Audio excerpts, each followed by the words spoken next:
쓴배 양영화.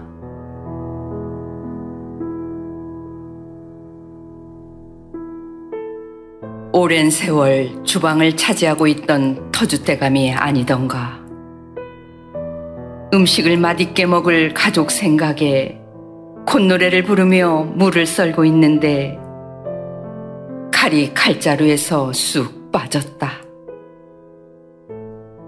손잡이 부분이 뭉뚝하고 뾰족한 게 예쁜 구석이랑은 하나도 없고 울퉁불퉁 제멋대로 생겼다. 칼자루 속에서 빠지지 않으려면 적당히 통통해야 하리라. 왕의 칼이라 해도 칼자루는 용무늬로 조각하고 예쁜 보석으로 치장하지만 속으로 들어가는 부분까지 굳이 치장하겠는가? 가루 자루 속에 들어박힌 뾰족하고 긴 부분을 쓴배라고 한다. 칼뿐만 아니라 호미, 낫 등 손잡이 속에 감춰진 부분이 쓴배다. 녹이 쓴 것을 보니 측은했다. 평생 칼자루 속에서 칼날의 활동을 도우면서도 공을 내세우지 못하고 부러움으로 가슴앓이를 했나 보다.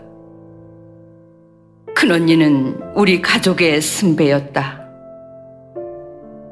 부모님은 아들 셋을 낳고 얻은 첫 딸이었기에 언니를 매우 사랑하셨다.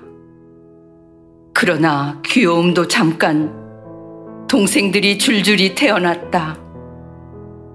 6.25 전쟁 때 15살이던 언니는 어머니를 도와 동생들을 거둬야만 했다.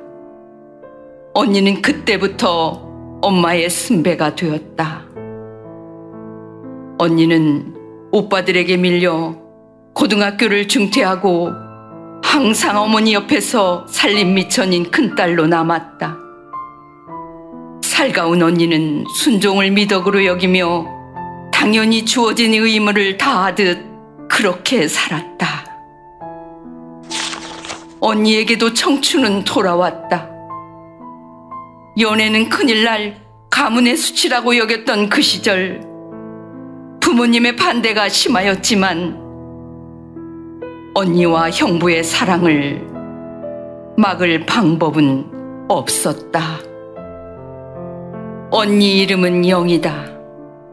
아들을 낳아 철수로 이름 짓고 이제 바둑이만 사면 된다고 기뻐하더니 형부는 그만 병이 들어 서그럭거리는 가랑잎처럼 이울었다. 지금 같으면 충분히 나을 수 있는 복막염이었는데 1950년대의 의술로는 힘든 병이었던 것 같다. 형부의 병세가 악화하여 전주 도립병원에 입원했다. 언니는 돌도 지나지 않은 어린 조카를 업고 형부 곁에서 항상 고수련했다. 마지막 모습을 보여주기 싫어서였을까? 형부는 그날따라 유난히 언니를 친정으로 쫓아보냈단다. 뜨악했지만 친정에서 하룻밤을 보낸 언니는 불안하여 더 머물 수가 없었다. 시댁으로 돌아가는데 지붕 위에 하얀 옷이 걸쳐 있더란다. 형부는 눈도 감지 못하고 그렇게 돌아가셨다. 돌아가시기 며칠 전 어스름판에 형부와 언니가 함께 붉은 풍선 같은 것이 병실 창문 밖으로 두둥실 날아가는 것을 보았다는데 그게 형부의 혼불이었을까? 혼자 남은 21살의 언니는 가련했다. 남편이 없는 팔자이니 재혼을 시키지 말라 했다는 점쟁이만 없었어도 언니가 그렇게 한평생 힘겹게 살진 않았을 것이다. 점쟁이 말을 맹신한 어머니의 마음도 야속했다. 어느 누구도 사랑해서는 안 되는 죄인 아닌 죄인. 담장 밖으로 뻗어나간 붉은 감처럼 무사람이 군침을 흘리던 젊음도 사그라지고 말았다. 대지를 도르르 말아 올릴 것만 같은 정열의 태양도 서산으로 사라질 때면 붉은 노을로 삭히지 않던가. 노을의 지혜를 닮으려 애쓰며 가슴만 쓸어내렸던 기나긴 세월, 79세가 될 때까지 혼자 산 세월이 너무 애처로웠다. 언니는 형부가 돌아가시자 복 같은 자식 하나를 데리고 다시 친정으로 돌아왔다. 친정살이는 예전과 달리 눈칫밥을 먹는 것 같았다. 나보다 9살 아래인 조카는 아기였을 때 울기 시작하면 한참을 울다가 숨이 깜박 멎었다. 놀라서 바라보면 곧 깨어나 다시 울었다. 나는 그럴 때마다 어린 조카가 어찌나 불쌍한지 함께 울었다. 나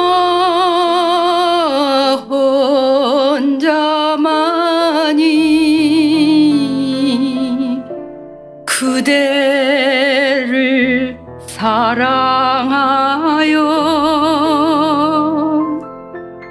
영원히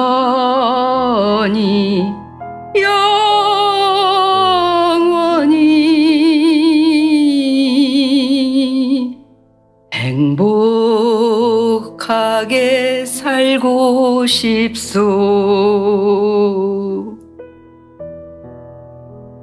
언니가 고운 목소리로 노래 부를 때면 애잔한 슬픔이 밀려와 가슴이 아팠다.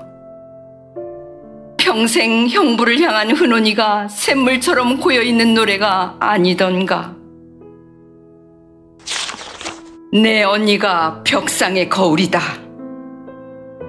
어머니가 딸 자식들을 교육할 때마다 하시던 이 말씀은 언니의 이마에 찍힌 낙인과도 같았다. 언니는 가족 행사에서 더는 앞장설 수 없는 신세가 되었지만 집안일은 당연히 언니의 몫인 양 이어졌다. 작은 언니와 함께 두들기는 다듬이 소리는 언니의 풀지 못한 한을 쏟아내는 노래였다. 허공 속에서 춤추는 두 손은 숨죽이며 살아가던 소리 없는 반항이었고, 고달픔을 벗어나 세상으로 나가고 싶은 욕망이었다. 언니는 손잡이 없이는 힘도 쓸 수 없는 순배처럼 부모를 의지하며 살았다. 아버지께서 미용기술을 배운 언니에게 미장원을 차려주셨지만 순진했던 언니는 주인에게 사기를 당해 돈 한 푼 돌려받지 못하고 문을 닫고 말았다. 죄송함을 대신한 효심은 아니었으리라. 아버지가 뇌출혈로 쓰러지자 누군가 오리의 생피가 효험이 있다고 권했다. 누가 그 험한 일을 한다고 하겠는가? 모두 망설이는데 언니가 기꺼이 아버지를 위해 칼을 들었다. 칼로 목이 베인 오리의 버둥거림이라니. 오리의 몸부림만큼이나 언니도 몸서리 치면서 눈물을 흘렸다. 정령 효녀의 표상이었다. 그러나 그 효심을 알아주는 가족은 아무도 없었다. 큰언니니까 당연히 그 일을 할 수 있다고만 생각했다. 언니의 홀로서기는 무척 힘들었다. 엉새판에 아들의 대학교 학비를 벌기 위해서 보험회사에 들어가 외판을 했지만 실적이 좋지 않아 항상 허덕였다. 시숙내외가 맞벌이로 잘 살고 있었지만 조카의 학비 보조를 해줄 마음의 여유는 없었다. 파리가 손발에 먼지를 털듯 탈탈 털어내는 동서를 뒤로하고 돌아선 언니는 사막의 열기처럼 화끈거리는 창피를 온몸에 뒤집어 쓰고 큰 집과는 영원히 금을 긋고 말았다. 가녀린 어깨 위로 삶의 무게가 천근이었다. 나도 넉넉하지 못했던 그 시절이었기에 언니를 흡족하게 도와주지 못했다. 그러나 언니의 회갑 잔치만큼은 지나칠 수 없었다. 우리 집에서 조촐한 잔치를 베풀어 주던 날 한박 웃음을 웃으며 행복해하던 언니의 모습이 지금도 눈에 어린다. 착한 만큼 복이 온다면 좋으련만 행운의 여신은 언니 곁에 머물러 주지 않았다. 애지중지 키워온 아들 역시 어머니의 사랑에 보답하고자 열심히 뛰었지만 애타는 마음만큼 사업이 잘 되지 못했다. 시댁 조카 병원에서 식당 일과 청소일까지 도맡아서 돈을 벌었다. 그렇게 번 돈은 손자들의 학비로 모두 보내고 당신을 위해서는 한 푼도 쓰지 않았다. 늙으면 돈이 있어야 한다고 형제자매들이 아무리 이야기해도 듣지 않고 모두 서울로 올려 보냈다. 모 산부인과 식당을 접으면서 기나긴 고난의 터널을 빠져나오듯 순배도 빠졌다. 마지막으로 닦아놓은 식당 그릇의 반짝임 대신 순배에는 삶의 녹이 푸르게 붉게 닥지닥지 붙어 있었다. 형부를 잃은 절규가 피멍이 되어 순배 속으로 스며들었을까? 풀잎처럼 연약한 가슴에 못질한 사기꾼의 행패가 붉은 울음을 울게 했을까? 자식 교육에 숨가빴던 세월, 친척들 앞에 당당하지 못한 슬픈 눈물이 아마도 그 속에 스며들었나 보다. 언니는 이제 아들의 아들 순배가 되어 가족의 품으로 돌아왔다. 맞벌이하는 손자를 도와 증손자들을 키우고 있다. 머루같이 까만 눈동자, 도담도담 자라는 증손을 바라보는 기쁨만으로도 푸른 녹이 서서히 녹고 있다. 꼬마들의 한박 웃음에 붉은 녹이 점점 사라져간다. 이제 순배는 더는 녹슬지 않는 평화를 얻으리라.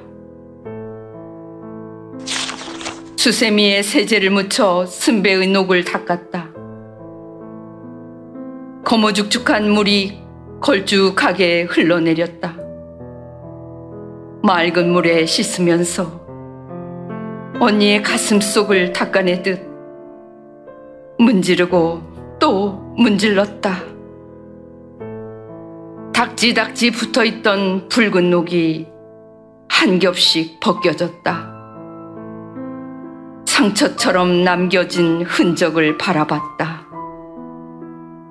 평생 반짝이는 칼날 노릇도 예쁜 손잡이 노릇도 못 해본 채 영원히 녹슬어 숨어 살던 순배.